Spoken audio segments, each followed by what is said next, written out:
민수기 19장 11절에서 22절까지 말씀입니다.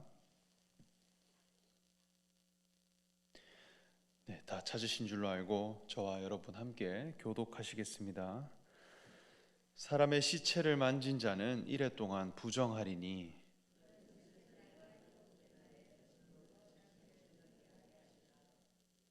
종아려니와 셋째 날과 일곱째 날에 자신을 정결하게 하지 못. 누구든지 죽은 사람의 시체를 만지고 자신을 정결하게 하지 아니하는 자는 여호와의 성막을 더럽힘이라.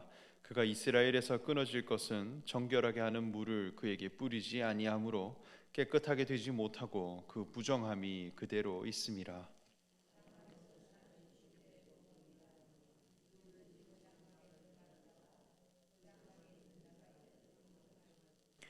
뚜껑을 열어놓고 덮지 아니한 그릇은 모두 부정하니라.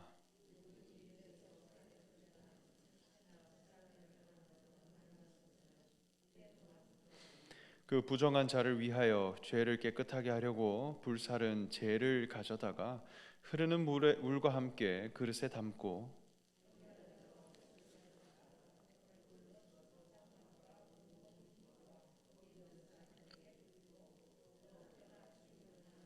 시체나 무덤을 만진 자에게 뿌리되 그 정결한 자가 셋째 날과 일곱째 날에 그 부정한 자에게 뿌려서 일곱째 날에 그를 정결하게 할 것이며 그는 자기 옷을 빨고 물로 몸을 씻을 것이라. 저녁이면 정결하리라.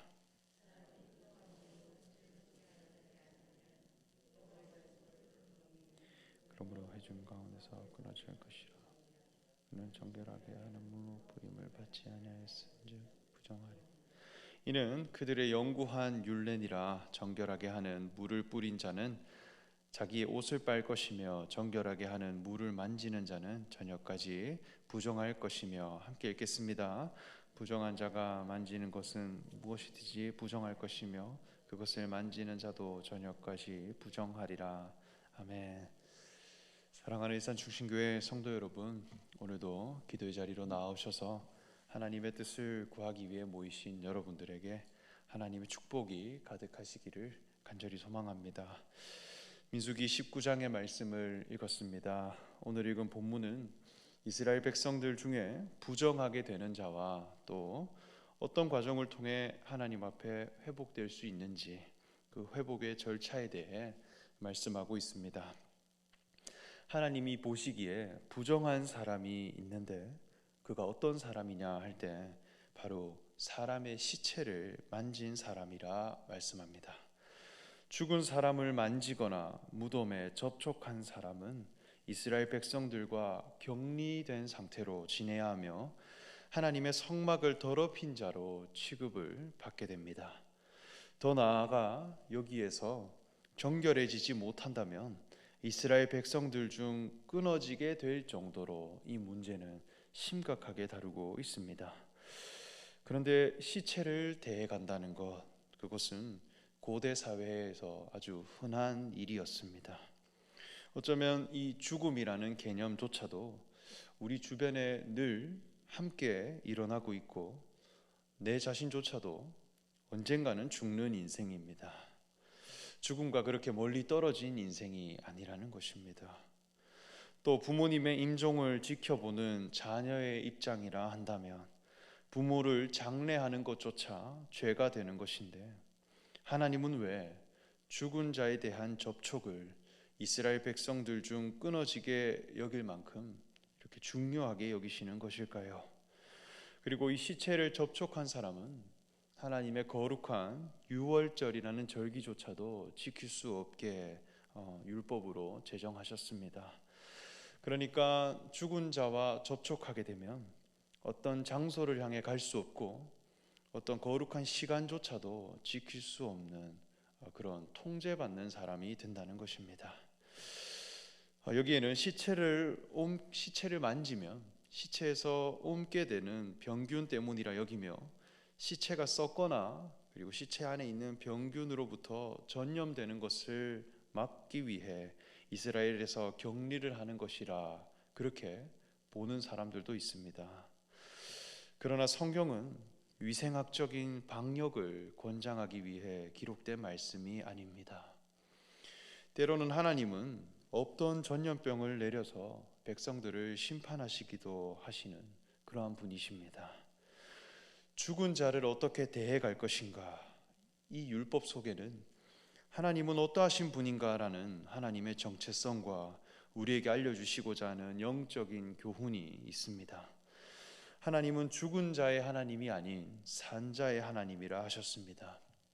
무엇에 대해 가까이 하고 무엇에 대해 멀리 할 것인가, 무엇을 붙잡으며 살아갈 것인가, 우리 신앙에 관한 말씀이라는 것입니다. 이스라엘 백성들에게 있어서 무언가를 접촉한다라고 하는 이 개념은 굉장히 신앙적인 의미가 담겨 있는 행동입니다. 무언가를 만지고 무언가에 대해 접촉하는 것은 하나됨을 의미하는 것입니다. 그래서 너와 내가 하나 되고자 하면 만지는 것입니다. 그래서 현대 사회에서는 터치 정도로 생각하지만 이스라엘 백성들에게 접촉은 연합이고 하나됨입니다. 그래서 하나님께 올려드리는 제사, 이 제사의 제물을 하나님께 올려드릴 때는 소나 양이나 집짐승을 드렸는데 제단 위에 올리고 나서 제사장은 반드시 안수해라 그렇게 말씀했습니다. 머리에 손을 대야 한다는 것입니다. 안수하지 않은 짐승은 올려드릴 수 없습니다. 정결한 것에 대해서는 반드시 접촉하게 했다는 것입니다. 그래서 성경을 보면 거룩한 사람과 접촉함으로 은혜를 받은 사람들이 많이 소개해 됩니다. 마태복음 9장을 보면 12해 동안 혈류증을 걸린 여인이 있습니다. 이 여인은 예수님의 옷자락을 붙잡았을 때 회복되었다 말씀합니다. 그는 말씀하기를 그의 겉옷만 만져도 구원을 받겠다고 여겼다 그렇게 기록되어 있습니다. 이 접촉의 중요성입니다. 예수님이 가지신 신분과 자신이 하나 되기를 간절히 바랬다는 것입니다. 이 행동에 대해 예수님은 너의 믿음이 너를 구원하였다 말씀합니다. 무언가에 대해 붙잡고 접촉한 것이 믿음이라는 것입니다. 접촉은 곧 영접하는 것이고 믿음입니다. 그래서 성경에서는 어떤 부분에 대해서는 굉장히 접촉을 권장하고 어떤 부분에서는 굉장히 접촉을 금지합니다. 이 관점으로 다시 이 율법을 보면 시체를 만진 자는 부정하다. 이것은 죽은 자와 관련 짓지 말라는 것입니다. 죽은 자와 너가 하나 되지 말자는 것입니다. 그래서 하나님의 성막은 살아있는 자들만 출입 가능한 것이기에 죽은 자와 관련한 자는 출입할 수 없고 오히려 정결케 되는 과정을 보내야 한다 그렇게 말씀합니다. 그러면 우리는 한 가지를 더 생각해 볼 수 있습니다. 죽은 자가 무엇이냐는 것입니다. 무엇을 죽었다고 할 것인가? 하나님 보시기에 살아있는 것은 무엇이며 죽은 자는 무엇이냐? 이 개념이 정확하게 세워져야 합니다. 왜냐하면 하나님이 보실 때에 살아있는 자와 사람이 생각할 때 살아있는 자의 기준이 다르기 때문입니다. 육체에 속한 사람은 몸이 살아있으면 산 자라고 여깁니다. 그래서 심장이 뛰고 몸을 움직이고 기능을 수행할 수 있으면 살아있는 것으로 봅니다. 왜냐하면 육체에 관심을 두고 있기 때문입니다. 그러나 영이신 하나님은 육체에 관심을 두고 계신 분이 아니라 속 심령에 관심을 두고 계신 분입니다. 사람의 외모나 겉모습이 아니라 속 사람의 영을 감찰하시는 분입니다. 그래서 하나님은 사람을 지으실 때 어떠한 목적을 두고 지으셨고 그리고 그 목적 안에 모든 것을 이루어 가셨어요. 그래서 흙으로 사람을 지으셨다. 이 자리에 멈추신 것이 아니라 그 속에 하나님의 생기, 하나님의 호흡과 하나님의 형상을 표현할 목적을 가지고 사람을 지으셨다는 것입니다. 하나님의 형상을 드러내고 하나님의 호흡을 받은 자로서 하나님이 지으신 모든 것을 다스릴 자, 이것을 신분으로 그리스도라고 합니다. 이 그리스도라고 하는 생명이 사람의 가장 중요한 목적입니다. 오직 이것을 위해 우리는 지음받았습니다. 그러면 이 목적이 실현되지 못한 상태가 죽은 것이라는 것입니다. 하나님의 형상을 드러내지 못하고 있다. 그러면 아무리 몸이 멀쩡하고 뛰어다니며 일을 하고 건강하더라도 죽은 인생입니다. 무엇을 살았다고 볼 것인가? 하나님의 관점으로 봐야 하는 것입니다. 예컨대 등잔이 있습니다. 이 등잔에는 존재하는 목적이 있어요. 그것은 기름이라는 내용을 담아 빛을 밝히는 것입니다. 빛을 밝히기 위한 목적으로 지어졌어요. 그런데 겉모습은 화려하고 금칠이 되어 있는데 빛을 밝혀내지 못하고 있다면 그것은 아무리 화려해도 죽은 등잔입니다. 목적이 실현되지 못하고 있기 때문입니다. 마이크의 목적은 소리를 확장시키는 것입니다. 확장이라고 하는 명확한 목적이 있어요. 예전에 마이크를 가지고 망치질을 하는 사람을 본 적이 있습니다. 기능으로는 그렇게 쓸 수 있어요. 그런데 목적 안에서는 소리를 담아 표현해가고자 하는 목적이 있다는 것입니다. 그런데 소리를 표현하지 못하고 있다. 그것은 아무리 멀쩡해도 죽은 마이크라는 것입니다. 시계가 있습니다. 시계는 시간을 표현하기 위해 지음받았습니다. 그런데 그리니치 천문대에서 정한 시간의 기준, 그 표준시를 표현하지 못하고 있다. 그것은 죽은 시계입니다. 아무리 비싸도 죽은 시계입니다.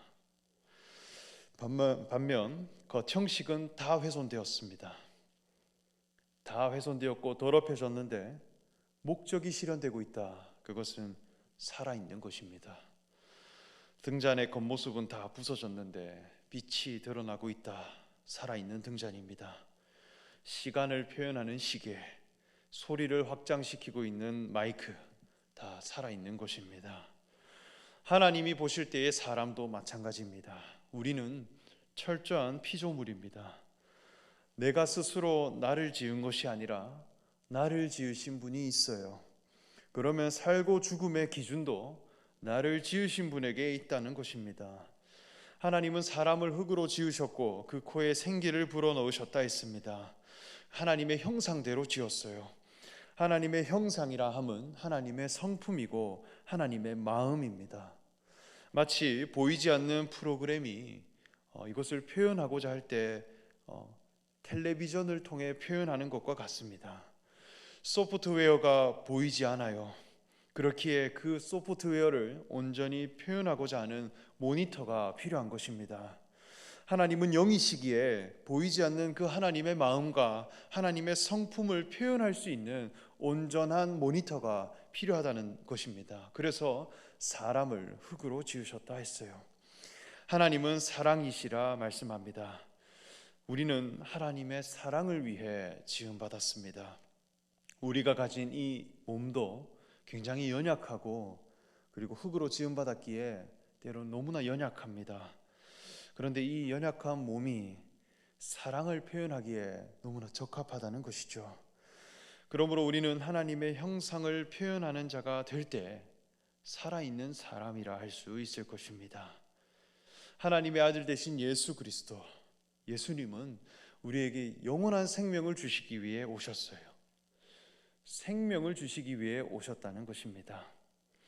예수님은 하나님이 지으신 목적을 가장 온전히 이루신 분이기에 우리가 그분을 본받아 영생을 얻는 자가 된다면 나도 살아있는 자가 되게 하시겠다, 그렇게 말씀합니다. 그러나 이 믿음에 거하지 않고 하나님의 뜻이 나에게 온전히 이루어지지 못한다면 우리는 죽은 자와 같을 것이다 할 수 있겠습니다. 이 생각과 관련 짓지 말라는 것입니다. 하나님이 창조하신 그 목적, 그것에 벗어난 인생은 다 더럽혀진 인생이고 죽은 자와 연합한 인생이며 하나님의 성막을 더럽힌 자라는 것입니다. 이것을 교훈 주시기 위해 이 율법을 지키라 하셨습니다. 그렇다면 죽은 자의 시체를 만진 자, 그는 어떻게 해야 회복할 수 있는 것일까요? 먼저는 7일의 기간 동안 혼자 떨어져 있는 기간을 보낸 후 불살은 재를 가져다가 흐르는 물과 함께 그릇에 담고 정결한 자가 우슬초를 가져다가 그 물을 찍어 장막과 그 모든 기구와 거기 있는 사람들에게 뿌리고 또 뼈나 죽임을 당한 자나 시체나 무덤을 만진 자에게 뿌리되 그 정결한 자가 셋째 날과 일곱째 날에 그 부정한 자에게 뿌려서 일곱째 날에 그를 정결하게 할 것이며 그는 자기 옷을 빨고 물로 몸을 씻을 것이라 저녁이 되면 정결하리라 말씀합니다. 이 절차가 굉장히 좀 복잡하게 나와 있는데 가장 중요한 것이 무엇인가? 이 과정 중에 가장 중요한 것은 정결한 자에게 뿌림을 받는 것입니다. 내 스스로는 절대 벗어날 수가 없고 정결한 자를 통하여 반드시 회복되게 하셨다는 것입니다. 그릇에 불사른 재와 흐르는 물을 담았다라고 하는 것은 불타고 남은 먼지뿐임을 고백하는 것입니다. 이 재라고 하는 것은 모든 것이 태워지고 남은 먼지들입니다. 그것을 그릇에 담는 것입니다. 우리 인생은 다 질그릇과 같은 인생입니다. 나라는 인생 자체가 하나의 그릇입니다. 내 속에 내 안에 채워져 있던 모든 생각들을 다 비워내고 나는 불타 사라져야 할 재와 같은 사람임을 고백하는 것입니다. 그리고 정결한 자를 통하여 내가 그 물을 찍어 뿌리고 그 씻음을 받는다 하였습니다. 거룩한 자가 뿌리는 그 잿물에 의해 내가 씻음을 받고 하나님 나라에 다시 포함되어지게 하셨다. 어쩌면 예수님을 만나기 전 우리 모두는 이 시체를 만진 자와 같은 그런 인생입니다. 하나님은 선악과를 먹으면 네가 반드시 죽노라 아담과 하와에게 말씀하셨습니다. 내 스스로 주인 되어 사는 것 자체가 하나님 앞에 죽은 인생입니다.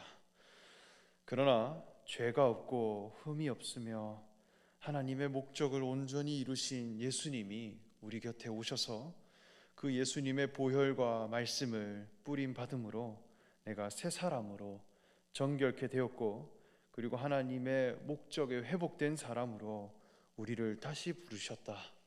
그 복음의 원리가 이 율법 속에 담겨 있습니다. 오늘날 우리는 무엇을 붙잡고 살아가시겠습니까? 그것을 고민하고 그것을 소망하시는 저와 여러분 되시기를 간절히 소망합니다. 기도하겠습니다. 하나님 감사합니다.